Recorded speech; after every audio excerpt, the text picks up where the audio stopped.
그날 새벽, 나는 세상에서 가장 익숙한 산이 거대한 숨을 들이쉬는 소리를 들었다. 그러나 누구도 그것을 말하지 못하도록 막았다. 뜨거운 숨결처럼 들려오는 바람 소리, 소복한 눈 위로 흐르는 검은 선 모양의 균열, 등산객의 배낭에 달린 반짝이는 스테인리스 물통이 소프트라이트에 반사되어 깜빡이는 장면을 상상해 보라. 수천 번의 사진 속 웃음과 성대한 참배가 열렸던 그 봉우리 바로 아래에서 한 사람의 손이 떨며 진흙과 재 사이에서 메모 한 장을 꺼냈다. 오래 숨겨져 있던 증언의 한 페이지, 수십 년 동안 잠자고 있던 진실의 목소리였다. 만약 이 이야기가 세상에 알려졌다면 누군가의 경력은 산사태처럼 무너지고 누군가의 돈줄은 끊어졌을 것이다. 그래서 그 작은 목소리는 오랫동안 눌려 있었다. 이제 그 목소리가 떨리는 호흡으로 진실을 말하려 한다. 그 진실은 우리가 알고 있던 후지산의 평화로운 얼굴을 흔들어 놓을 것이다. 오래된 등산 안내소의 낡은 나무 문을 밀면 안에서 나오는 공기는 매캐하고 사람 냄새가 섞여 있다. 창문 너머로는 하얗게 머리를 내민 산이 고요하게 서 있지만 그 고요는 거짓말처럼 느껴진다. 나는 그곳에서 수십 년 동안 산을 안내해온 사람을 만났다. 그는 늘 티타늄 컵으로 차를 마시고 배낭의 끈을 두 번씩 감아 조여매며 카메라 대신 오래된 수첩을 들고 다녔다. 우리는 예전부터 이상한 흔적을 봤다라고 그는 낮은 목소리로 시작했다. 눈가의 주름은 등산화의 낡은 흙처럼 깊었다. 그는 말하기를 관측소의 간헐적 경보음, 사너리의 미묘한 흔들림, 그리고 밤중에 들리던 땅속의 멍한 울림을 몇 번이고 보고했지만 그 모든 보고는 큰 소리로 묵살되거나 서랍 속 문서로 밀려 들어갔다고 한다. 그의 손은 여전히 떨렸고 그는 내 손에 오래된 수첩 한 장을 건넸다. 빛바랜 글씨와 커피 얼룩, 그리고 누군가의 숨결이 새겨진 듯한 지문들로 가득한 종이였다. 그렇다면 우리가 매년 등산을 즐겼던 이 산 아래에서 누군가 일부러 정보를 숨기고 있었던 것은 아닐까? 등산객의 함성으로 반짝이던 매표소와 그 뒤에서 돈을 세던 손들의 광경을 떠올려 보라. 반짝이는 기념품 점포, 정갈한 온천의 김, 그리고 단체 사진 속 웃음과 포즈는 모두 한 장의 그림으로 완성되었다. 그러나 같은 시간, 그 뒤편의 작은 방에서는 어떤 팔이 은밀히 문서들을 넘기며 괜찮다는 도장을 찍었다. 산을 사랑하는 사람들과 산으로 돈을 버는 사람들 사이의 간극은 넓어져만 갔고 그 간극 속에 수십 년간 묻혀 있던 불편한 사실들이 차곡차곡 쌓여 있었다. 이 작은 사람, 그 낡은 수첩을 들고 있는 자가 마침내 입을 연 지금 우리에게 남겨진 질문은 단 하나다. 왜, 누가, 무엇을 위해 그 입을 막았는가? 첫 장의 결말은 바람 소리처럼 매달린다. 지금 등산객들의 웃음소리 아래에서 실제로 무엇이 숨겨지고 있었는가? 나는 그 작은 사람의 증언으로 이야기를 시작한다. 그는 산중턱의 식당에서 접시를 닫고 여름이면 단체 손님에게 뜨거운 국물을 따라주며 산의 수많은 표정을 지켜본 사람이다. 그는 수십 년 동안 작은 사람으로서 모든 것을 보았지만 말할 수 없었다. 그가 처음 보고 들은 것은 작은 균열과 이상한 열의 흐름이었다. 등산로 근처 돌들의 표면 온도가 설명할 수 없이 올라갔고 어린 나무의 잎맥에서 약한 증기 같은 것이 피어올랐다. 그는 처음엔 그것을 지지진의 전조라고 생각하지 못했다. 단지 자연의 변덕이라 여겼다. 하지만 시간이 지날수록 이상 신호는 뚜렷해졌다. 기계의 음과 가까운 땅속의 소리, 밤마다 촛불처럼 멀리서 깜빡이는 관측등, 그리고 한 번은 정체불명의 차량이 새벽에 산길을 올라와 산중턱의 작은 관측소 문을 두드렸다고 한다. 그 사람들은 친절했다라고 그는 말했지만 친절함의 뒤에는 서늘한 압력이 있었다. 보고된 수치는 조용히 재검토되었고 과장된 경보는 수차례 억제되었다. 누군가는 안정을 지키겠다고 주장했고 그 말에 따라 여러 보고서는 서랍 속으로 들어갔다. 이 작은 사람은 오래전부터 그 서랍을 들여다봤고 그 안에 든 것들의 무게를 알고 있었다. 그의 증언은 단순한 소문이 아니다. 그는 오래된 녹음기와 손으로 쓴 메모를 꺼내 보이며 구체적인 장면을 재현했다. 밤 11시 관측소에 전화가 울렸다. 나는 그 소리를 들었다. 담당 관측관은 떨리는 목소리로 정상범위라고 말했다.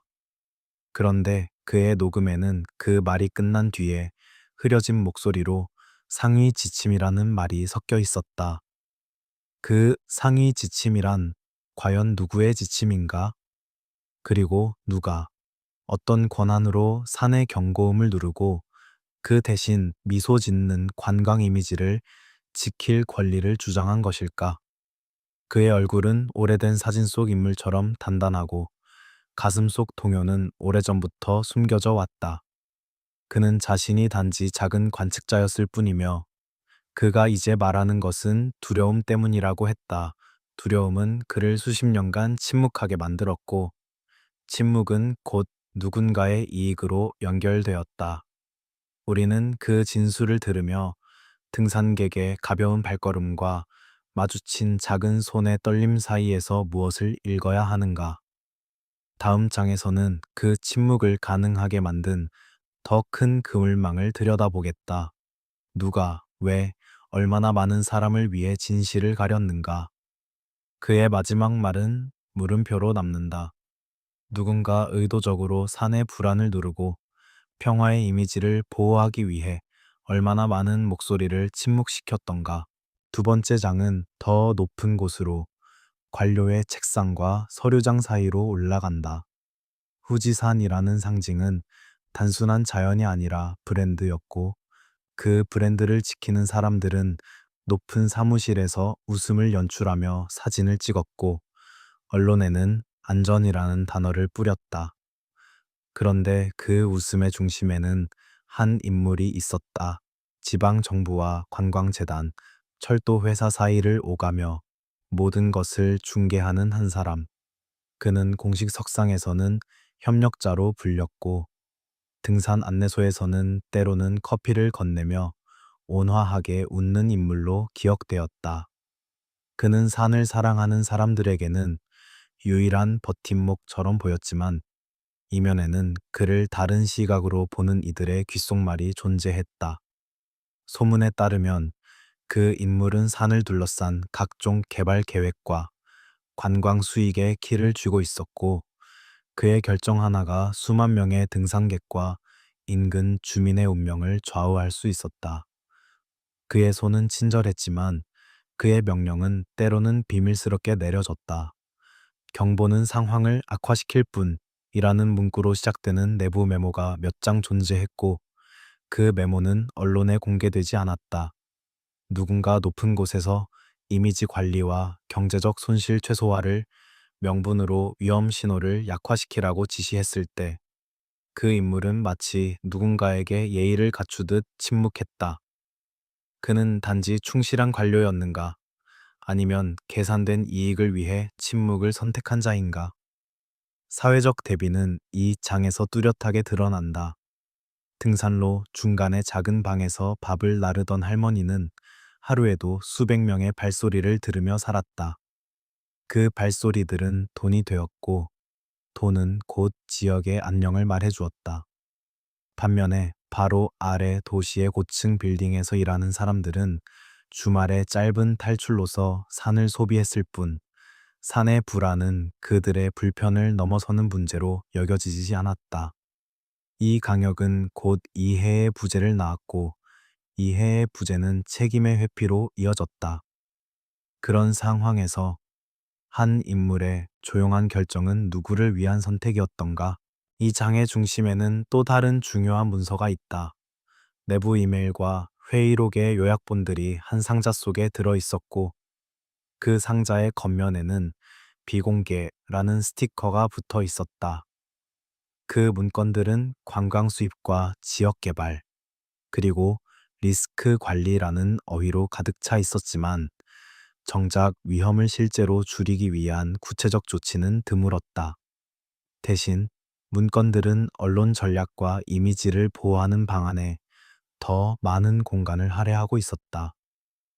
누군가의 얼굴은 미소를 띠고 사진을 찍었지만 그 사진 뒤에는 지워진 경고와 수정된 보고서가 있었다는 것이다.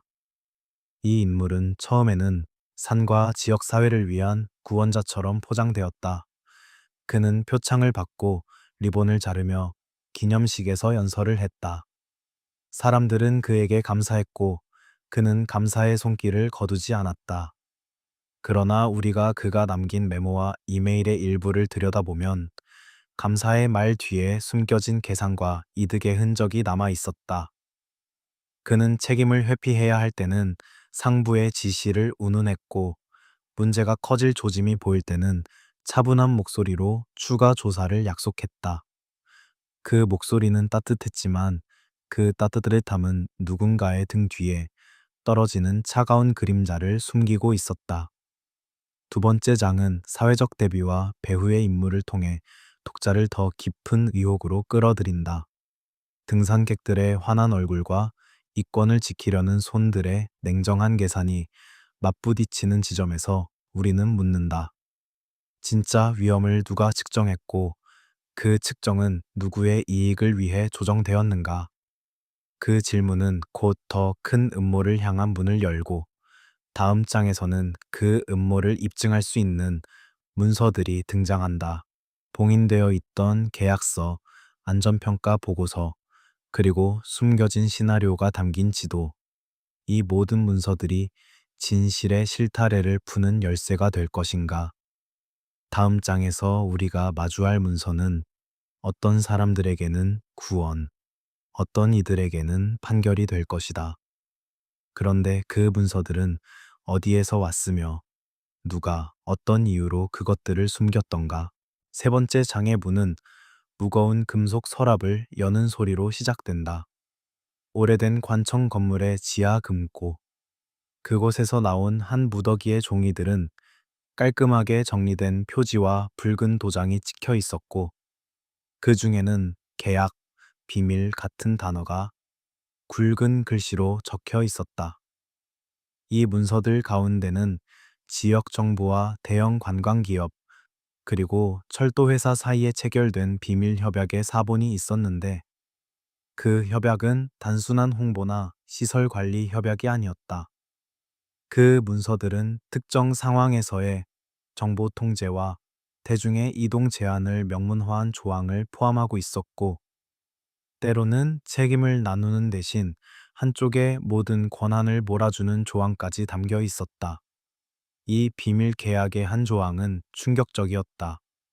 위급 상황에서 특정 정보는 경제적 혼란을 막기 위해 단계적으로 공개되어야 한다는 문구, 그리고 초기 경보의 공개는 지역 경제에 과도한 피해를 줄 우려가 있으므로 상위 기관의 승인을 받아야 한다는 규정이었다. 말하자면 위험을 알리는 것이 즉각적인 경보를 의미하지 않을 수 있었고 그 시간차는 수천 명의 안전과 직결될 수 있었다. 이러한 조항은 법률적 언어로 완곡하게 포장되어 있었지만 그 본질은 분명했다. 누구의 이익을 우선할 것인가? 사람들의 안전인가? 아니면 경제적 안정인가? 문서들은 또한 예상 용암 흐름의 시나리오가 그려진 지도를 포함하고 있었다. 그 지도는 놀랍게도 단순한 산 주변 지역만을 넘지 않고 넓게 퍼져 도심 지역까지 포함하는 경로를 보여주었다. 지도의 색은 밝은 주황과 깊은 빨강으로 표시되어 있었고 그 중 일부 영역은 우선 보호 대상으로 표시되어 있었다. 그러나 그 우선 대상에는 상업지구와 관광지, 그리고 일부 고급 주택지가 포함되어 있었고 반면 농촌 마을과 저층 서민 지역은 더 낮은 우선순위로 분류되어 있었다. 이 지도를 들여다보면 누가 보호될 것인지, 누가 뒤에 남겨질 것인지에 대한 냉정한 계산이 드러난다. 사회적 대비는 문서 속에서도 어김없이 비춰진다. 지도 한 귀퉁이에는 대피권 장구역이면서도 현실적으로 대피로가 부족한 지역들이 표시되어 있었고, 그 근처의 주민들은 평생을 그 땅에서 일하며 살았지만 문서에서는 수익성 낮음으로 분류되어 있었다. 반면 관광 수입을 올려주는 산 바로 아래의 리조트, 단지와 역세권은 최우선 보호구역으로 분류되어 있어 그곳에 산다는 것은 곧 우선순위를 보장받는다는 뜻이었다. 이 불균형은 단순한 행정적 선택이 아니라 사람의 생존권과 직결된 문제였다. 또한 이 문서들에는 한동안 공개되지 않았던 비상 대응 시나리오의 수정본들이 들어 있었다. 원래의 시나리오는 보수적이었지만 수정본에서는 대피 구역의 축소와 정보 공개의 지연을 명시적으로 요구하는 부분이 추가되어 있었다. 누구의 서명이 그 수정본에 있었는지, 그 서명은 왜 거기였는지, 그것은 어떻게 허용되었는지, 그 모든 질문이 수면 위로 떠올랐다. 이 서명들은 겉보기에 정당해 보였지만 그 속에는 이해관계의 복잡한 얽힘이 존재했다. 하지만 가장 섬뜩한 것은 이 문서들 가운데 일부가 외부 감사 보고서와 맞지 않는다는 점이었다. 즉, 공식 보고서와 내부 문건이 일치하지 않았던 것이다. 공식 보고서는 리스크 관리가 철저하다고 주장했지만 내부 문건은 현실적으로 정보의 통제와 우선순위 배분에 더 큰 관심을 보였다. 누가 왜 이런 괴리를 만들어냈고 그 괴리는 수많은 사람의 안전을 어떻게 바꿀 수 있는가? 세 번째 장은 이 비밀 문서들이 보여주는 차가운 계산과 그 계산 뒤에 숨은 얼굴들을 묘사하며 마무리로 향한다. 문서 속의 서명들, 보이지 않는 합의들, 그리고 지도 위의 색채는 단순한 종이가 아니라 누군가의 삶을 재단하는 칼날처럼 느껴진다. 우리는 이 계약들을 공개함으로써 무엇을 얻을 수 있는가? 그리고 만약 이것이 사실이라면 누가 책임을 져야 하는가? 모든 것이 드러난다면 그 결과는 누군가에게는 구원이 되겠지만 누군가에게는 처벌일 것이다. 그런데 우리가 여기서 묻지 않을 수 없는 최후의 질문은 무엇인가? 문서는 말을 끝내지 못한 채 우리 손에 남아 있다. 그 질문은 무겁다. 만약 이 계약과 지도들이 사실이라면 왜 그것들은 오랫동안 감춰져 있었고 누가 그것들을 숨기도록 지시했는가? 그 질문의 중심에는 우리에게 가장 가까웠던 사람이 있었다. 오랫동안 산과 마을 사이에서 다리 역할을 해온 웃음 많고 손에 커피 자국이 늘 묻어 있던 그 인물이었다. 그는 공식 석상에서는 후지의 수호자로 불렸고 등산객들과 스스럼 없이 손을 잡고 기념사진을 찍었으며 지역 행사에서 리본을 자르는 모습이 사진에 자주 담겼다. 그런데 그의 서랍 속에서는 다른 이야기가 나온다. 봉인된 메모와 비밀 계좌의 흔적, 그리고 어떤 밤에는 그의 목소리로 기록된 녹음 파일이 있었다고 한다. 그 사실은 단순한 배신을 넘어 산 자체가 거래 대상이 되었음을 암시한다. 누가 그를 움직였고 무엇 때문에 그는 침묵을 택했는가? 그의 기이한 습관은 오래전부터 주변 사람들의 입에 오르내렸다. 그는 늘 같은 시간에 같은 벤치에 앉아 담배 대신 티타늄 컵으로 차를 마셨고 손목에서는 늘 오래된 시계가 반짝였지만 그 시계는 아무도 출처를 묻지 못하게 만들 만큼 중요한 비밀을 담고 있었다. 동네 사람들은 수군거렸지만 그의 친절한 미소 앞에서 의심은 곧 사라졌고 그는 그 미소로 불편한 질문들을 잠재웠다. 주변인의 증언을 종합하면 그가 가끔씩 한밤중에 역 앞에 사무실로 들어가 조용히 봉투를 건네는 장면이 목격되었고 그 봉투는 현금일 수도 아니면 문서였을 수도 있다. 어느 쪽이든 그 행위는 등산객의 안전보다 다른 가치를 우선시했다는 의심을 키웠다. 한 번은 그가 등산 안내소의 오래된 기록을 손수 뒤적이며 자신의 서명으로 된 문서들을 정리하는 모습을 누군가가 녹음해 두었다고 한다. 녹음 속에서 그는 차분한 목소리로 이미지 유지라는 말을 반복했고, 그 뒤로 누군가의 속삭임처럼 들리는 우리가 정리하자는 대답이 이어졌다.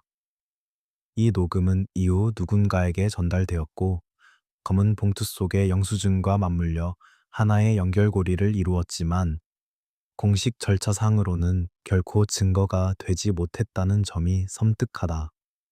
그는 왜 자신을 희생시키는 대신 사내의 불안을 외면했는가? 그리고 그 선택은 누구의 이익을 위한 것이었는가? 이제 우리는 이 친근한 얼굴 뒤에 숨겨진 거래의 지도를 들여다본다. 그 지도는 단순한 돈의 흐름만을 말하는 것이 아니다. 그것은 누구를 보호하고 누구를 남겨두는가에 대한 선택의 지도이다. 만약 한 사람이 자신의 신뢰를 팔아서라도 특정 지역과 시설을 지키려 했다면 그 선택은 결국 누군가의 생존권을 걸러내는 잣대가 되었을 것이다. 그러한 배신은 단순한 개인적 실패가 아니라 공공의 신뢰를 파괴한 범죄와도 같다. 당신이라면 가까운 사람의 미소 뒤에서 발견한 이 배신을 용서할 수 있겠는가? 그 산은 낮에는 장엄하고 밤에는 깊은 숨을 쉬는 존재였지만 그 숨결이 닿는 곳곳에는 비밀스러운 이중성이 자리 잡고 있었다. 보통 사람의 발걸음이 닿지 않는 산허리의 골짜기에는 겉보기에는 평범한 창고처럼 보이는 장소들이 있었고, 그 안에서는 공식 관측 기록과는 다른 데이터가 비밀리 수집되었다.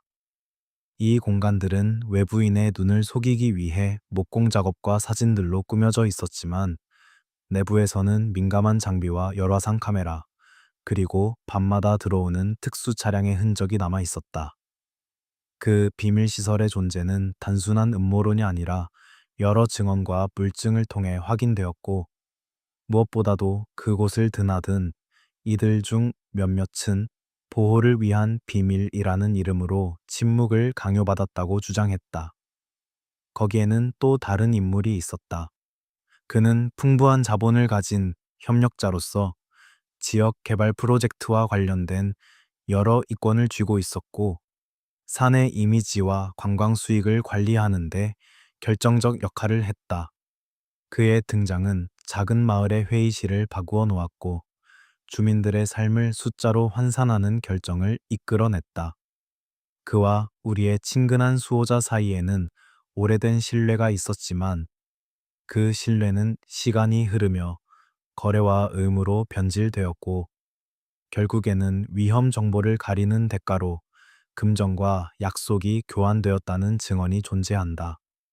한 번은 그 비밀 시설에서 장비 고장이 발생했는데, 열화상 장비가 갑자기 이상한 고주파 소음을 기록하고, 다음 날에는 관측 서버의 데이터 일부가 유실되었다.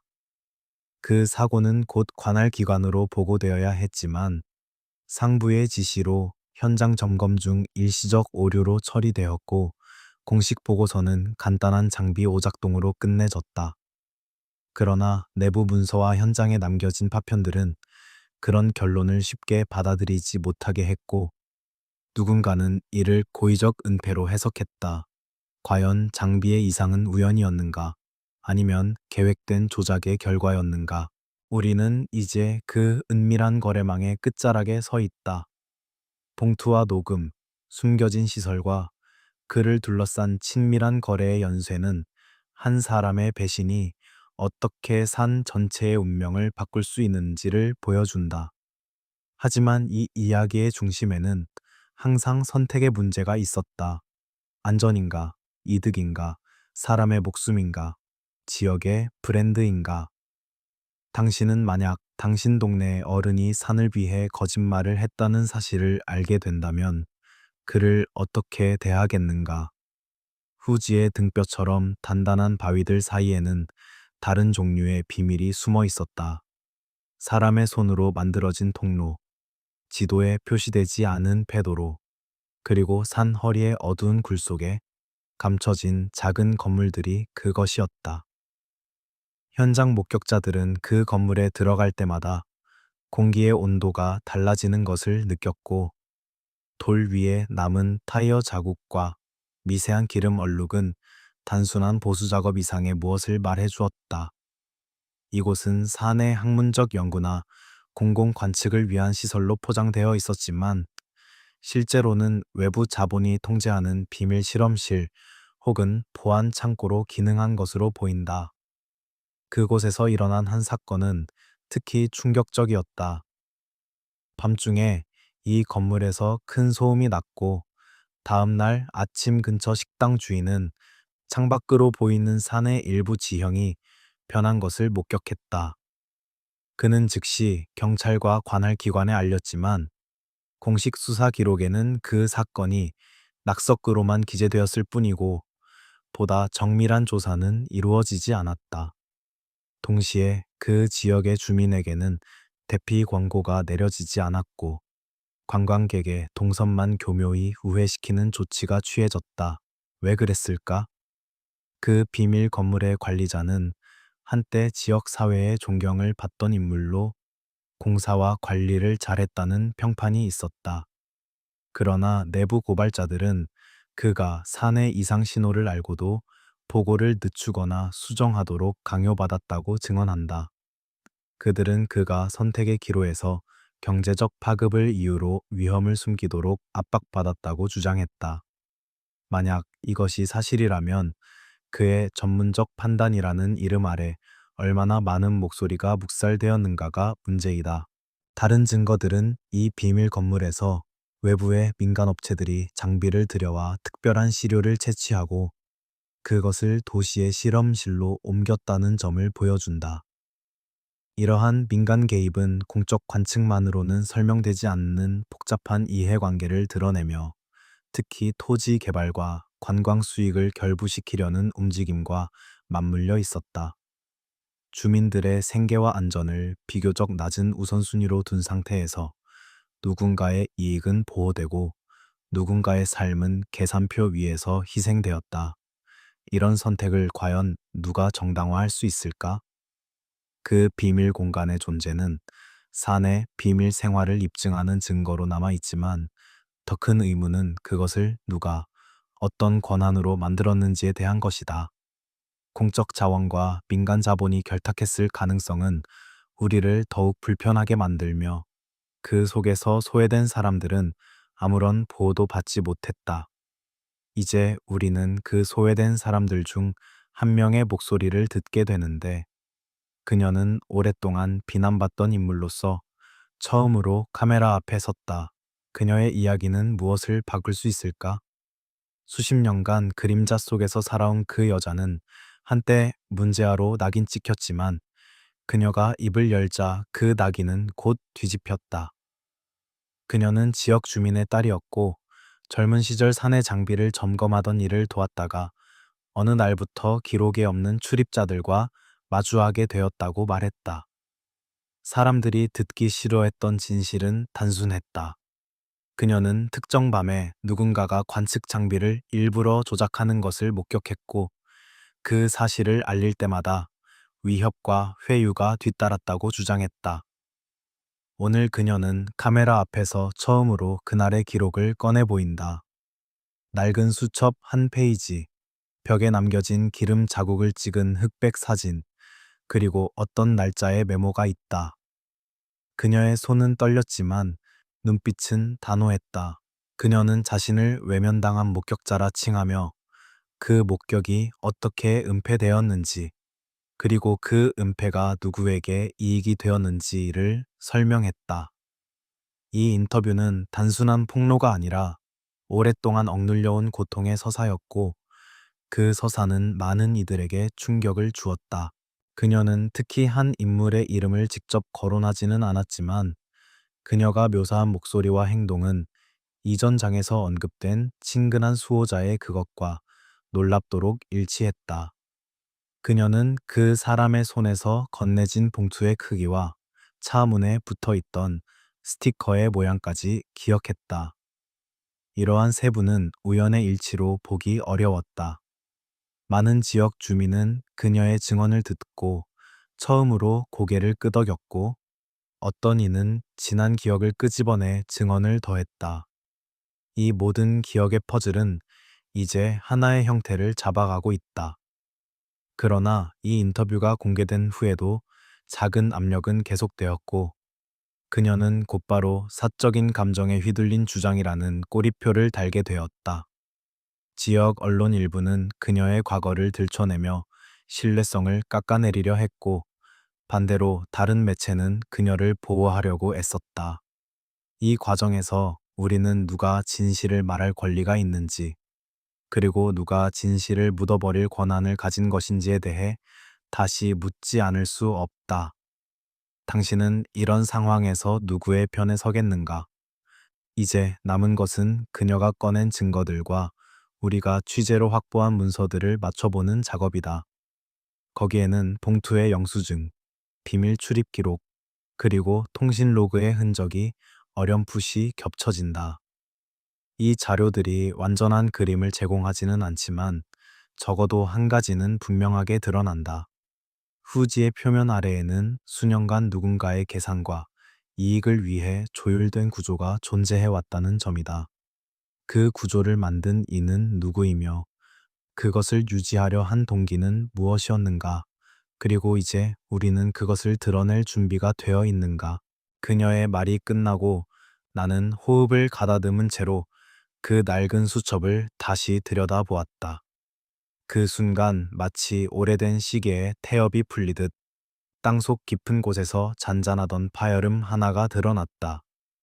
등산 안내소의 한 켠에서 나온 것은 메모가 아니라 오래 다시마 쥐어진 작은 테이프 하나였고 그 테이프에는 듣지 마시오라는 송을씨 라벨이 붙어 있었으며 손때 묻은 라벨의 모서리는 등산객의 배낭고리처럼 구겨져 있었다. 나는 그 테이프를 재생했다. 기계적 잡음 사이로 낯익은 목소리가 들어왔고 그 목소리는 공식 보고서와는 전혀 다른 이야기를 담고 있었다. 경보음이 상부의 지시로 늦춰졌다는 인정, 장비의 오류를 의도적으로 임시 현상으로 표기하라는 구체적 언급, 그리고 한 사람의 이름이 조심스럽게 불리는 장면까지.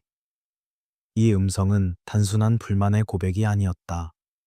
누군가가 의도적으로 정보를 조작했고 그 조작의 지시가 문서로 남지 않도록 목소리로만 전달되었다는 사실을 증언하고 있었다. 만약 이 테이프가 공개된다면 우리가 믿어온 안전의 서사는 산산이 부서질 것이며 누군가의 경력과 명예는 돌이킬 수 없이 무너질 것이다. 테이프의 첫 부분은 잡음으로 시작되었고 그 잡음 뒤로 들려오는 목소리는 떨렸지만 단호했다. 그는 자신의 손으로 관측 로그를 조작한 기록을 또렷이 인정했고 우리가 고객을 잃을 수 없다는 말로 결정을 정당화하려 했다. 그 목소리는 때때로 숨을 깊게 들이쉬었고 들을수록 그가 얼마나 오랫동안 죄책감과 두려움 사이에서 흔들려 왔는지가 전해졌다. 재생기에서 흘러나오는 소리는 단순한 소리가 아니라 시간의 증언처럼 느껴졌고 나는 그 안에서 오랫동안 봉인되어 있던 힘의 작동 방식을 읽었다. 테이프가 끝날 무렵 배경에서 들려오는 낮은 웃음소리는 누군가가 이미 사태를 정리했음을 암시했고 그 웃음은 우리에게 진실을 말할 용기를 짓밟은 자들의 냉정을 드러냈다. 이 음성 증거는 공식 문건에서 결코 찾을 수 없는 구체적 장면들을 담고 있었고 그 장면들은 우리가 산 아래에서 본 웃음과 사진 뒤에 숨은 실체를 드러내는 열쇠였다. 그 테이프를 처음 입수한 이는 등산 안내소의 작은 식당에서 수십 년을 일한 한 노인이었고 그는 오래된 라디오와 함께 이 기록을 창고 구석에 숨겨두었다가 누군가에게 전한 것이다. 그의 손은 떨렸지만 눈빛은 단호했으며 그는 말했다. 이제는 누군가 알아야 한다고. 그러나 그 테이프를 공개하려는 첫 시도는 곧바로 좌절되었다. 지역 신문사의 기자가 재생을 시도하던 중 파일이 손상되었고 복원 작업은 알 수 없는 이유로 중단되었다. 누군가는 녹음 파일을 사라지게 만들었고 우리의 손에 남은 것은 원본 테이프와 부분적으로 들리는 목소리뿐이었다. 이 계단식 은폐는 단순한 우연이 아니라 조직적 개입을 의심하게 했고 우리는 이제 단순한 목격담의 영역을 넘어서 증거의 존재 자체가 공격받고 있음을 이해하게 되었다.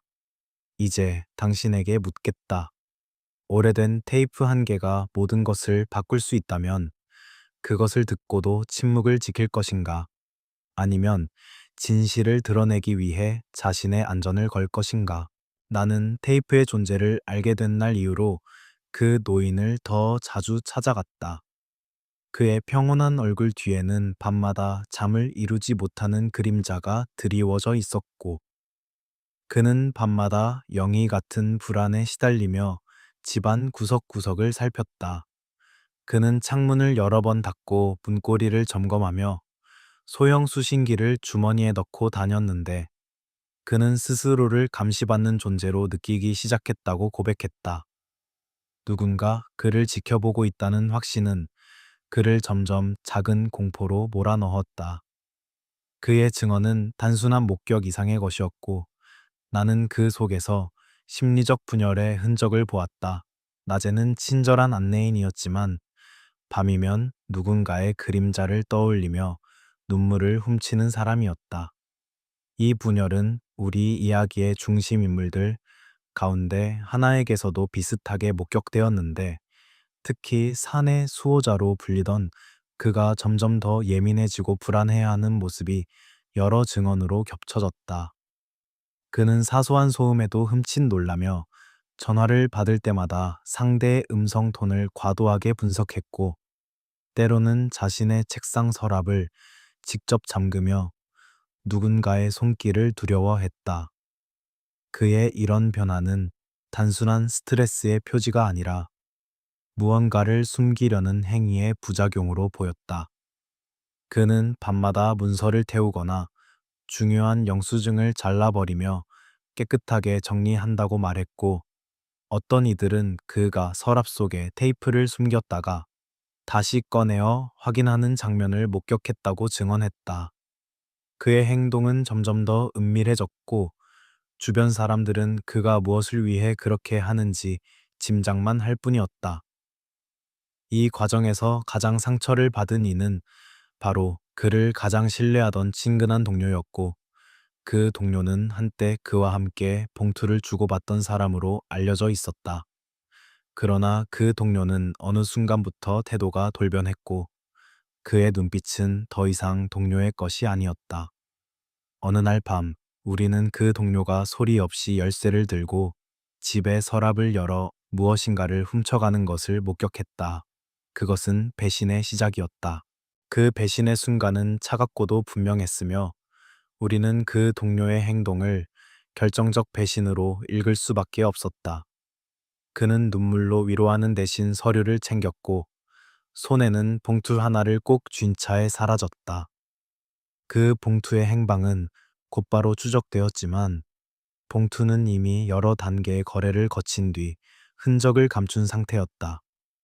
이 배신은 단순한 개인적 갈등을 넘어서 조직적 은폐의 한 골이었고 그가 선택한 편이 누구의 편이었는지를 묻지 않을 수 없게 만들었다. 우리는 그 순간 친밀함과 배신이 얼마나 가깝게 공존하는지를 목격했고 그것은 이후 모든 증언의 신뢰도를 재평가하게 만들었다. 한편 우리는 마지막으로 큰 시도를 했다. 마을 회관에서 공개 청문회를 열어 테이프의 일부를 재생하려 했고 마이크 앞에서 노인은 떨리는 손으로 재생 버튼을 눌렀다. 그러나 재생 도중 시스템에 정기적 이상이 발생했고 화면은 검게 변했으며 회관은 갑작스러운 정전으로 어둠에 잠겼다. 정전은 불운이었을까? 아니면 계획된 방해였을까? 우리는 아직 결론을 내리지 못했다. 그 순간 방 안은 숨막힐 듯 고요했고 사람들은 서로의 눈을 보며 무엇을 해야 할지 몰라 주저앉았다. 당신은 만약 이 자리에 있었다면 정전이 일어난 후 무엇을 했을 것인가? 진실을 쫓는 자와 그것을 은폐하려는 자의 싸움 앞에서 당신은 어떤 선택을 내릴 것인가? 우리는 정전 사건 이후 더 조심스럽게 움직였다.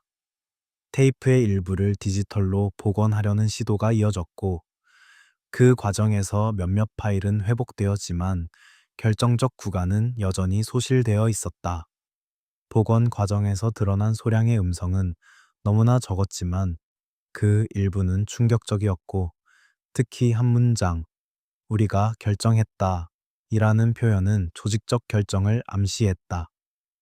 그 말 뒤로 이어지는 숨소리와 문을 닫는 소리, 담당자들 사이의 속삭임은 우리가 이전에 보지 못한 권력의 장면을 그렸다. 이 소리는 우리에게 확신을 주었지만 동시에 더 큰 공포를 불러일으켰다. 왜냐하면 증거가 파편화될수록 은폐자는 더 유리해지고 진실을 밝히려는 사람은 더 외롭게 되기 때문이다.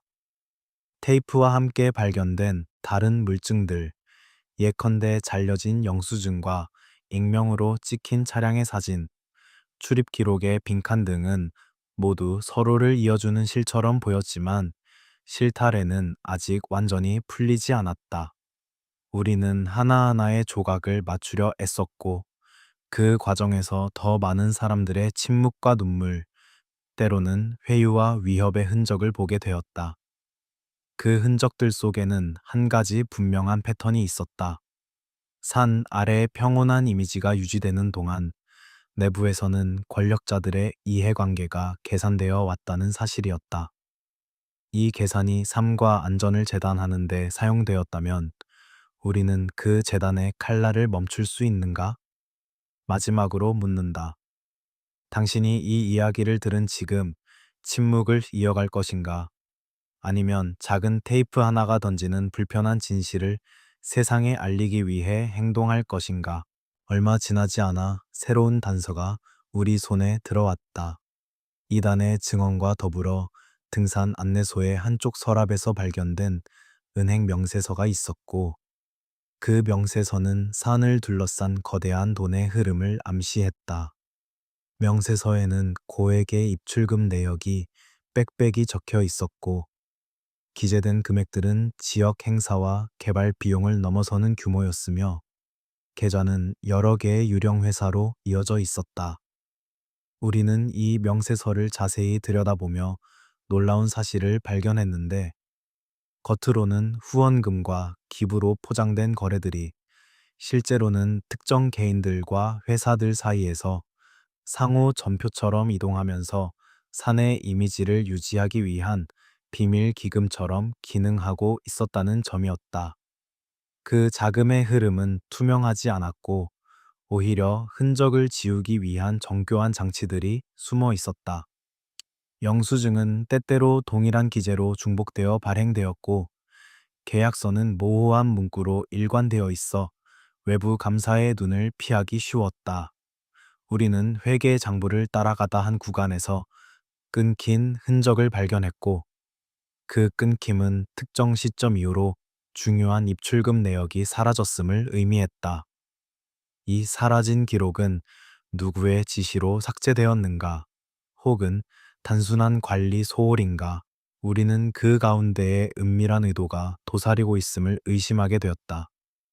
특히 한 인물, 즉 산을 수호한다고 불리던 이가 특정 계좌로부터 반복적으로 자금을 배분받는 정황이 포착되었고, 그가 평범한 봉사자였다는 이미지는 점점 흔들리기 시작했다.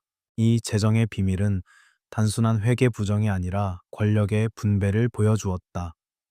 자금은 관광 인프라와 함께 특정 구역의 우선 보호를 확보하는 데 사용되었고, 반대로 소득성이 낮은 마을이나 농지에는 자원이 거의 배정되지 않았다. 누가 어떤 지역을 우선시할지에 대한 결정은 이제 수치로 드러났고, 그 수치는 결국 사람들의 생존 가능성에 영향을 미쳤다. 우리는 이 불균형을 입증할 근거를 모으기 위해 회계사의 도움을 요청했지만 그 회계사는 곧 압박을 받았고 그의 설명은 조용히 흐려졌다. 누군가는 돈의 흐름을 지키기 위해 전문가들조차 침묵시키려 했고 그 방식은 점점 더 조직적이었다. 가장 분노를 일으킨 발견은 바로 상속의 지점이었다. 한때 산을 위해 헌신한다고 칭송받던 인물의 가족 계좌에는 막대한 자산이 모여 있었으나 그의 죽음 또는 자리에서 물러난 후 그 계좌는 거의 비어 있었다는 사실이었다. 상속으로 남겨야 할 자산이 사라진 뒤에는 복잡한 서류 조작과 함께 제3자에게 이전된 증거들이 있었다.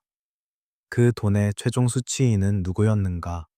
그리고 그가 장례식장에서 눈물을 흘리던 사람과 어떤 관계였는가? 우리는 그런 질문들로 가득 찬 문서를 들여다보며 분노와 배신감을 느꼈다. 이 과정에서 드러난 것은 단순한 개인의 탐욕이 아니라 시스템을 이용해 공공의 자산을 사유화하는 구조였고, 그 구조는 산의 안전을 다른 가치보다 낮게 평가하는 판단들을 정당화해 왔다. 이 모든 것을 확인하려던 우리의 마지막 시도는 법적 절차를 밟는 것이었고, 우리는 법정에 제출할 근거를 모아 감사 요청을 냈다. 그러나 감사를 청구하는 서류는 접수되었음에도 불구하고 장기간 처리되지 않았고, 어떤 문서들은 접수 직후 목록에서 빠져나갔다. 그 현상은 우연이라고 보기엔 석연치 않았고, 오히려 높은 곳에서의 개입 가능성을 시사했다. 우리는 은행과 회사들을 상대로 소송을 준비했지만 그 과정에서 우리 편의 증인들은 회유와 협박을 받았고 몇몇은 자발적으로 진술을 철회했다. 돈의 흐름을 추적하려는 자와 그것을 숨기려는 자 사이의 권력 격차는 더욱 명확해졌다. 이제 묻는다. 만약 당신이 이 돈의 흐름을 바로잡을 마지막 증인이라면 당신은 침묵을 택하겠는가? 아니면 모든 위험을 감수하고 진실을 밝히겠는가? 우리는 사라진 자산을 쫓는 과정에서 한 이름과 반복적으로 마주쳤다. 바로 지역 개발을 주도한 기업의 대표와 그를 둘러싼 소수의 인물들이었다. 이들의 명단은 은행 거래 기록과 계약서의 비밀 조항에서 반복적으로 등장했고, 그 중 한 사람은 과거에 후지의 친구라는 명예직함을 받았던 인물이었다. 이 명단을 따라가면 비밀 회의의 흔적이 드러났고, 그 회의에서는 개발 우선순위와 정보 통제에 대한 합의가 이루어졌다. 우리는 이 합의의 문서들을 확보하려 했지만 대부분의 회의록은 비공개로 처리되었고, 공개된 문서들은 모호한 표현으로 핵심을 흐리고 있었다. 돈과 권력이 만나는 지점에서 성실함은 쉽게 무너졌고, 그 결과로 수많은 사람이 위험에 그대로 남았다. 한편의 증언은 특히 날카로웠다. 한 주민은 자신이 받은 봉투의 존재를 처음으로 인정하며 고개를 숙였고, 봉투에는 현금과 함께 비밀 유지를 요청하는 쪽지가 들어 있었다고 말했다.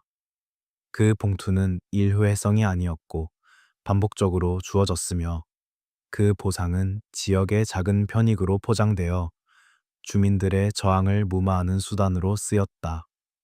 이 거래는 교묘했고 치명적이었다. 사람들은 먹고 살기 위해 잠시 눈을 감았고 그 틈에서 더 큰 구조적 은폐가 완성되었다. 이런 상황에서 도덕적 선택은 점점 개인의 생존으로 환원되었고, 우리는 이런 타협의 결과를 복격할 수밖에 없었다. 마지막으로 묻는다. 만약 당신의 동네에 작은 봉투가 놓여 있고 그 대가로 당신의 목소리가 묵살된다면 당신은 봉투를 받을 것인가?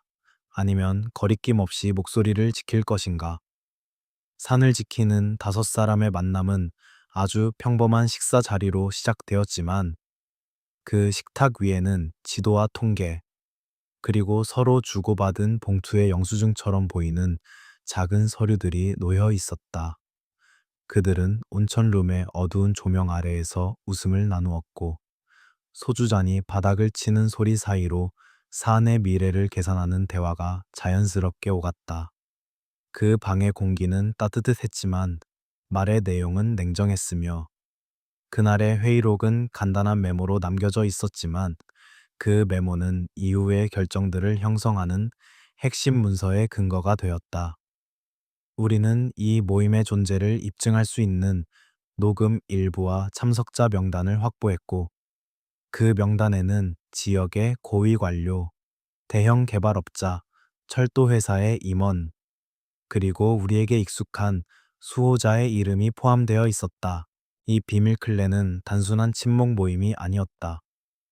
그들의 합의는 공식 절차를 우회하여 위험 정보를 통제하고 특정 지역의 보호 우선순위를 조정하는 실질적 권한을 행사하는 방식으로 드러났다. 그들은 필요할 때면 관측 보고서를 재검토하도록 지시했고, 때로는 초기 경보를 공개하지 않기로 합의했으며, 그 합의는 문서로 남기지 않는 것이 원칙이었다. 이런 구두 합의의 존재는 우리로 하여금 문제의 핵심을 다시 묻게 한다. 누가 공공의 안전을 결정할 자격이 있는가? 그리고 그 자격은 누구에 의해 부여되는가? 그들이 남긴 흔적들, 누군가의 친필 서명도, 봉투의 영수증도, 중개인의 일련 번호도, 은 모두 서로 연결되어 있었고, 우리는 그 연결고리를 하나씩 증명하려 애썼다. 클랜의 네트워크는 복잡했고, 그 속에는 공식 문서로 드러나지 않는 수많은 유사 회사와 비밀 계좌가 얽혀 있었다. 우리는 그 실체를 밝히기 위해 더 깊은 조사를 벌였고, 그 과정에서 일부 참석자들이 서로 다른 역할을 맡아 교차 검증을 회피하고 있음을 발견했다. 예컨대 한 참석자는 언론을 다루는 역할을, 다른 이는 자금 흐름을 관리하는 역할을, 또 다른 이는 법적 문제를 정리하는 역할을 맡아 조직적으로 일을 분담했다. 이런 분업은 누군가의 위험을 개인의 문제로 축소시키는데 효과적이었고, 그래서 조직은 오랫동안 눈에 띄지 않을 수 있었다. 우리는 이 클랜의 의사결정 과정 가운데 특히 하나의 순간을 포착했다. 어느 밤 한 명이 강하게 주장하자 다른 이들이 조용히 동의했고 곧바로 몇몇 관측 보고서의 등급이 낮아졌다는 사실이 문서로 확인되었다. 그 동의의 순간은 작은 소리로 이루어졌지만 그 여파는 매우 컸고 그 소리는 수천 명의 이동에 영향을 미칠 만큼의 결정을 낳았다. 그들은 서로의 이득을 나누었고 그 과정에서 소외된 사람들의 목소리는 점점 작아졌다.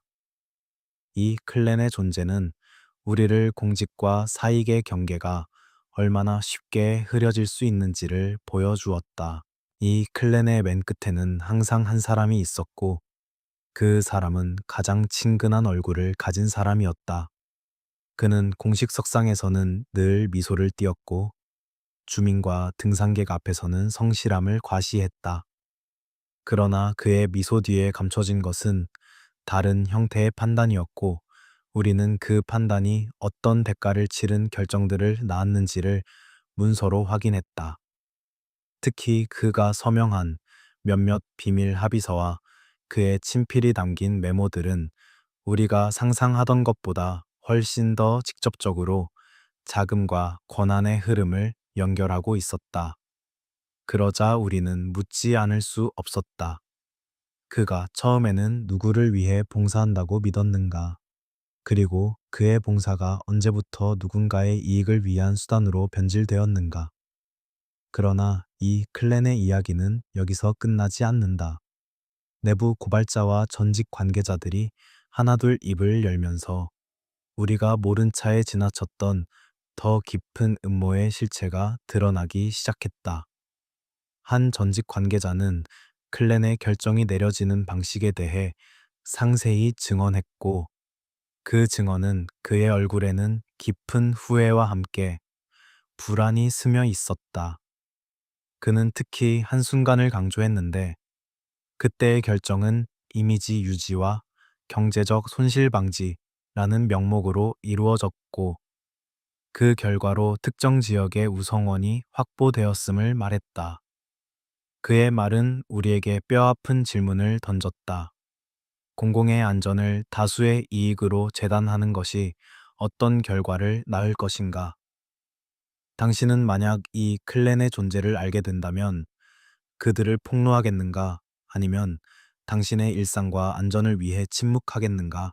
우리는 클랜의 흔적을 추적하는 과정에서 불가사의한 권력의 메커니즘을 더 목격했다. 문서는 조작되었고 증거는 분산되었으며 증언자는 갑자기 기억을 잃은 듯 침묵을 택했다. 그 가운데 한 전직 멤버는 내게 말했다. 우리는 처음엔 모두 선의를 믿었다. 그러나 선의가 돈으로 재단되자 우리는 모두 타협했다고. 그의 말은 단순한 회한을 넘어서 시스템을 구성한 인간의 나약함과 탐욕을 드러냈다.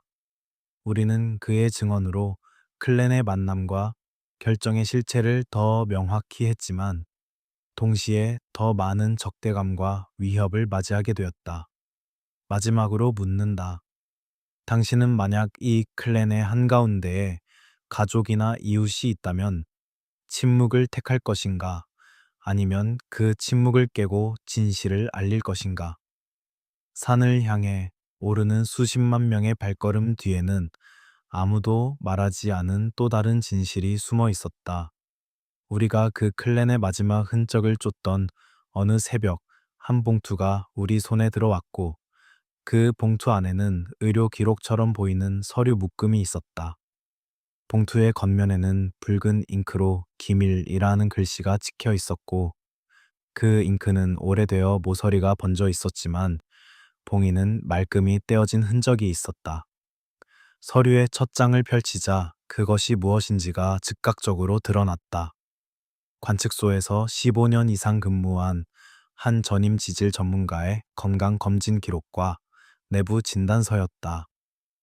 그 진단서에는 직업성 스트레스로 인한 심각한 신경계 손상과 함께 그를 담당하던 의사가 손으로 덧붙인 문장이 있었다. 본인의 의사와 무관하게 조기 복귀가 강행됨. 이 문장 하나가 우리의 시선을 멈추게 만들었고, 동시에 수없이 많은 질문을 불러일으켰다. 몸이 다 무너지도록 일한 사람을, 그리고 그 사람의 목소리를 누가 왜 억누른 것인가? 그 전문가의 이름은 공식 보고서 어디에도 찾아볼 수 없었다. 오랜 동료들은 그를 조용한 사람으로 기억했고, 마을에서 그는 오래된 자전거를 타고 다니며 아침이면 산을 향해 고개를 들어 바라보는 습관이 있었다고 했다. 그러나 그는 어느 날부터 갑자기 관측소에서 모습을 감추었고, 후임자가 그의 자리를 채웠을 때 그의 서랍에는 단 한 장의 메모도 남아있지 않았다. 나중에 그의 가족이 전한 이야기에 따르면 그는 몸이 극도로 쇠약해진 상태에서도 한동안 전화를 받으며 후임자에게 조언을 건넸다고 한다. 하지만 어느 날부터는 전화를 받지 않았고 그의 목소리는 그 이후로 들리지 않았다.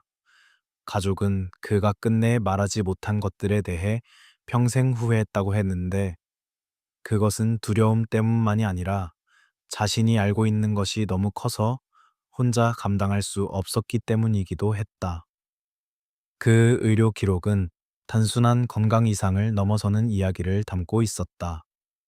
그가 처음으로 이상 증세를 보고한 것은 지하 마그마 활동의 데이터가 예상치를 넘어서기 시작하던 시점과 정확히 일치했다. 그는 내부 보고서에 기이한 지열 변화와 반복적인 미세 균열의 증가를 기록했고 상급자에게 제출했지만 그의 보고는 재검토라는 이름으로 반송되었다. 그 과정에서 그는 점점 더 큰 심리적 압박을 받았고 그 압박은 그의 몸으로 옮겨갔다. 진단서의 기록은 그가 중증 수면 장애와 두통을 앓았으며 나중에는 간헐적 기억 손상까지 나타났다고 적고 있었다. 그럼에도 불구하고 그의 복귀는 강행되었다. 조직에게 그는 여전히 현장 전문가로 필요했고 그의 몸은 이미 경보를 울리고 있었지만 시스템은 그 경보를 듣지 않았다. 가장 가슴 아프면서도 분노스러운 부분은 그가 복귀 직후 남긴 마지막 기록이었다. 그는 흔들리는 손으로 관측 일지를 채우면서 오늘도 수치가 비정상이다 라고 적었도고 그 옆에는 지워진 흔적과 함께 누군가가 대신 써넣은 정상범위 내라는 표기가 남아 있었다.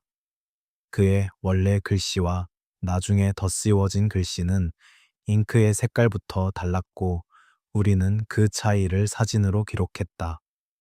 이 덧씌워진 네 글자는 단순한 수정이 아니었다.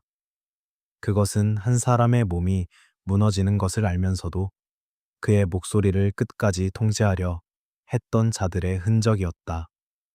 만약 당신이 어떤 조직에서 무너지는 몸을 이끌며 일했고 그 몸의 경고조차 지워졌다는 것을 뒤늦게 알게 된다면 당신은 그 조직을 어떻게 바라보겠는가?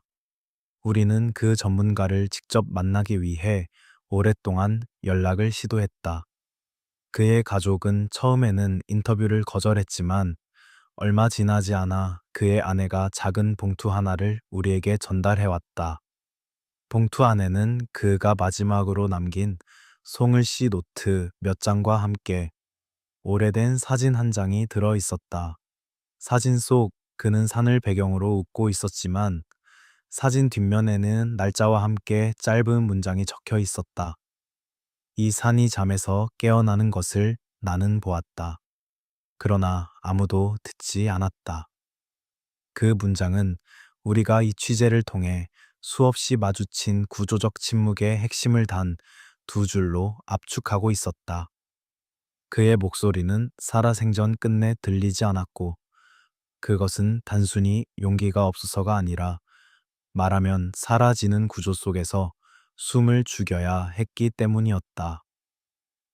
그렇다면 이 모든 것을 알고 있는 지금 당신은 자신의 목소리가 지워지는 구조를 마주한다면 어떻게 행동하겠는가? 우리가 이 취재의 9번째 단계에 이를 즈음 예상하지 못했던 사람이 나타났다. 그것은 어느 겨울 저녁 우리 사무실의 뒤쪽 문을 조용히 두드린 남자였다. 그는 모자를 깊이 눌러쓰고 있었고 외투에 깃을 세운 채로 천천히 문을 밀었으며 그의 얼굴은 오랫동안 바람과 걱정에 노출된 사람의 것처럼 갈라져 있었다. 그는 이름을 밝히지 않았고 다만 자신을 산 안에서 일한 사람이라고만 소개했다. 그러면서 그는 코트 안쪽에서 작은 가방을 꺼냈고 그 가방에서 꺼낸 것은 낡은 USB 드라이브 하나였다. 드라이브의 겉면에는 날짜와 함께 이것을 열면 모든 것이 달라진다라는 문장이 흰 스티커 위에 검은 펜으로 적혀 있었다. 드라이브는 외부 유출을 막기 위한 암호화가 걸려 있었고 전달자는 별도로 복호화 힌트를 남기지 않았다. 그는 드라이브를 테이블 위에 올려놓은 뒤 아무 말 없이 돌아섰고 우리가 붙잡으려 하자 단 한마디만 남기고 사라졌다. 조심하세요. 그 사람들은 이미 알고 있어요. 우리는 그가 사라진 뒤 한동안 그 자리에 서서 서로를 바라보았다. 테이블 위에 남겨진 드라이브는 아무런 기색 없이 놓여 있었지만 그것이 방 안으로 가져온 분위기는 분명히 달랐다. 우리는 보안 전문가에게 드라이브를 먼저 검사했고 바이러스나 악성 코드는 없었지만 파일들은 암호화되어 있었다. 이틀 동안의 작업 끝에 파일들이 열렸고 거기에는 이전에 우리가 봤던 어떤 문서와도 결이 다른 내용이 담겨 있었다. 비밀 회의의 육성 녹음과 함께 특정 시점에 의도적으로 관측 경보 수준을 낮추라고 지시한 내부 이메일이 고스란히 담겨 있었던 것이다.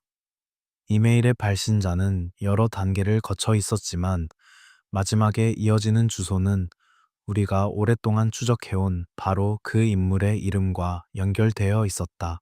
육성 녹음은 짧았지만 밀도가 있었다. 배경에서 들려오는 작은 소음, 찻잔 소리, 창문 너머 바람 소리, 그리고 누군가 문을 닫는 소리과 함께 목소리는 낮고 분명하게 말하고 있었다. 이번 달 수치는 그냥 넘어가. 관광 시즌이잖아. 아무것도 없는 것처럼 하면 돼. 그 뒤에 이어지는 짧은 침묵과 알겠습니다 라는 대답은 단순한 업무 지시와 복종의 순간을 포착하고 있었다. 그 말은 짧았지만 그 짧은 말 속에 담긴 것은 수십 명의 안정과 수십 년의 신뢰였다. 우리는 그 말을 반복해서 들으며 이것이 하나의 선택이 아니라 오랫동안 반복된 습관이었음을 이해하게 되었다.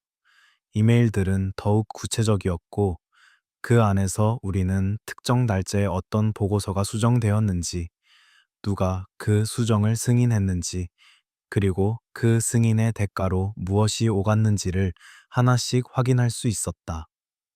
이 문서들은 우리가 이전 장에서 보여준 증언들과 정확히 맞물렸고, 각각의 조각이 이제 하나의 완성된 그림을 향해 모이는 것이 느껴졌다. 그러나 이 드라이브를 가져온 남자는 여전히 신원불명이었고, 그가 왜 지금 이것을 가져왔는지, 그리고 그 역시 이 구조의 일부였는지 아닌지는 알 수 없었다. 진실을 들고 나타나는 자가 반드시 순수한 동기를 가졌다고 할 수 없다는 것. 그것 역시 이 이야기가 우리에게 가르쳐준 냉정한 교훈이었다. 그 이후로 우리는 여러 번 그 남자를 다시 보려 했지만 그는 나타나지 않았다. 단 한 번 사무실 건너편 골목에서 모자를 쓴 사람이 잠깐 서 있다가 사라지는 모습이 목격되었지만 확인할 수 없었다. 그가 누구인지보다 더 중요한 것은 그가 남기고 간 것이었고, 그가 건넨 드라이브는 우리가 추적해온 거대한 구조의 핵심을 비추는 마지막 렌즈였다. 우리는 이 렌즈를 통해 본 장면들을 이제 다음 단계로 넘기려 한다. 그 증거들이 세상에 나왔을 때 어떤 일이 벌어지는가, 그리고 오랫동안 구조를 지탱해온 그 인물에게 어떤 결말이 기다리고 있는가. 그 드라이브를 건네준 익명의 방문자는 과연 누구였을까? 그리고 그가 그것을 우리에게 전한 것은 진심 어린 폭로였을까? 아니면 또 다른 계산의 일부였을까? 산의 침묵이 가장 두껍게 쌓이는 계절은 언제나 겨울이었다. 하얗게 굳어버린 설원 위에서 발자국들은 금세 지워졌고 하늘과 산의 경계는 흐릿한 회색으로 뭉개져 있었다. 우리가 이 이야기의 마지막 단추를 채우려 할 때 그 겨울의 분위기는 이야기의 결말처럼 고요하게 느껴졌다. 하지만 그 고요는 끝이 아니라 마지막으로 무거운 것들이 내려앉는 순간의 고요였다. 우리는 그 드라이브에서 나온 이메일들을 한 장씩 인쇄하여 테이블 위에 펼쳐두었고 각각의 발신 날짜와 수신자를 색깔실로 연결하는 작업을 오랫동안 계속했다. 그 작업 끝에 드러난 것은 거미줄처럼 촘촘한 관계망이었고 그 관계망의 중심에는 언제나 같은 이름이 있었다. 우리가 수호자라고 불러왔던 그 인물이었다. 본 영상에서 언급되는 모든 인물과 조직은 취재 보호를 위해 가명 및 익명으로 처리되었으며 현재 공식 조사가 진행 중입니다. 그러나 이 이야기의 가장 놀라운 반전은 예상하지 못한 방향에서 왔다. 그 인물의 가장 오랜 동료이자 신뢰받는 협력자라고 알려졌던 사람이 결국 드라이브의 존재를 외부에 알린 경로와 연결되어 있다는 것이 드러났기 때문이다. 우리는 처음에 이것을 믿기 어려웠고 여러 번 확인하는 과정을 거쳤지만 결론은 달라지지 않았다. 오랫동안 침묵해왔던 내부의 누군가가 결국 드라이브를 통해 마지막 폭로를 선택한 것이었다. 그것은 단순한 배신이 아니었다. 오히려 그것은 수십 년간 쌓인 무게를 더 이상 혼자 견딜 수 없었던 사람의 마지막 선택이었다. 우리는 그 선택의 결과가 어떻게 이어지는지를 이제 직접 목격하게 되었다. 드라이브에 담긴 자료들이 공식 채널을 통해 공개되기 시작한 이후 움직임은 빠르게 시작되었다. 언론이 주요 내용을 보도하자마자 지역 의회에서 긴급 청문회가 소집되었고, 우리가 오랫동안 이름 없이 언급해온 그 중심 인물은 공개 자리에 나서는 것을 멈추었다. 그의 사무실은 갑자기 불이 꺼졌고, 함께 일하던 보좌진들은 하나둘 자리를 비웠다. 오랫동안 아무 일도 없었던 것처럼 유지되어 온 체제의 벽이 드디어 눈에 보이는 균열을 내보이기 시작한 것이었다. 그리고 그 균열에 갈라지는 소리는 우리가 취재를 시작하던 날 산 아래에서 처음 들었던 그 땅 속의 울림과 놀랍도록 닮아 있었다. 그는 오랫동안 익숙한 표정으로 미소 짓던 방식을 잃었고 공식 석상의 모습을 드러내지 않았다. 하지만 그가 완전히 사라진 것은 아니었다. 그에 대한 공식 조사가 시작되었고 우리가 확보한 자료들 가운데 일부는 감사기관에 전달되었다.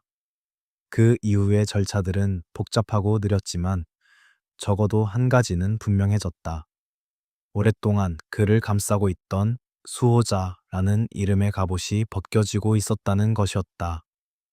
그의 친필이 담긴 메모들과 이메일 기록들은 이제 공적 자료로 다루어지기 시작했고, 그것들이 가리키는 방향은 하나였다. 책임의 소재가 더 이상 회피될 수 없다는 것.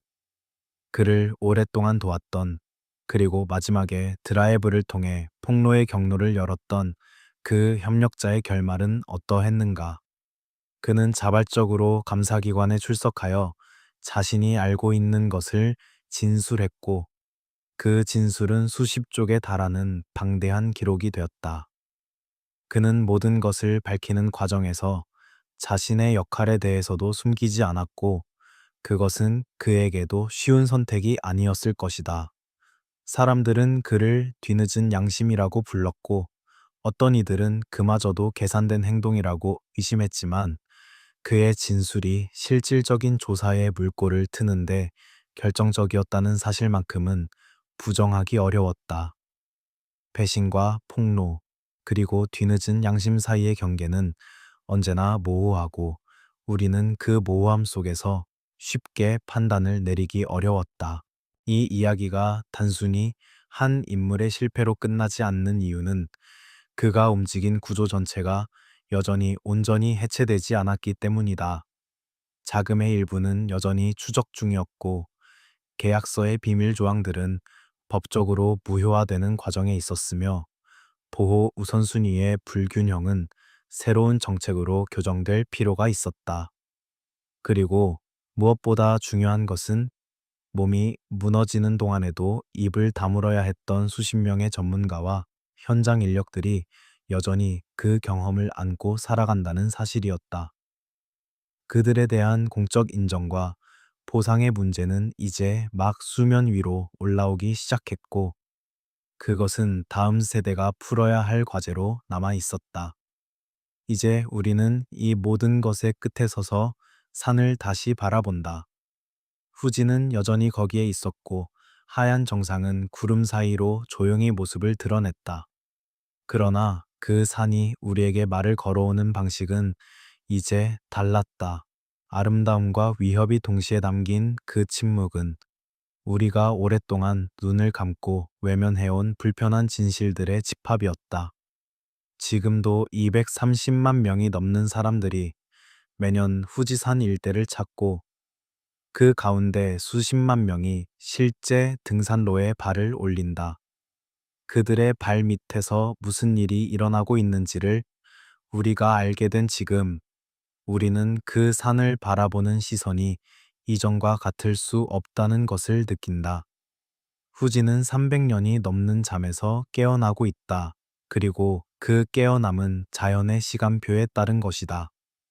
그러나 그 깨어남에 우리가 어떻게 대응하는가, 누구를 먼저 보호하고 누구의 목소리를 듣는가, 그리고 불편한 경보를 침묵시키는 구조를 어떻게 바꾸는가, 그것은 자연이 아니라 우리의 선택에 달려 있다. 돈의 흐름이 안전보다 앞서는 구조, 이미지를 위해 진실이 지워지는 관행, 그리고 가장 취약한 사람들이 맨 마지막에 남겨지는 불균형은 후지만의 이야기가 아니다. 그것은 우리가 사는 모든 곳에서 조용히 반복되고 있는 이야기이며 이 영상을 보는 당신이 사는 그 땅 아래에서도 같은 구조가 작동하고 있을지 모른다. 이 이야기를 들은 지금 우리에게 남겨진 진짜 질문은 이것이다.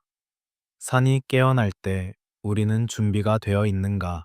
그리고 그 준비를 가로막아온 것들에 대해 우리는 무엇을 할 것인가?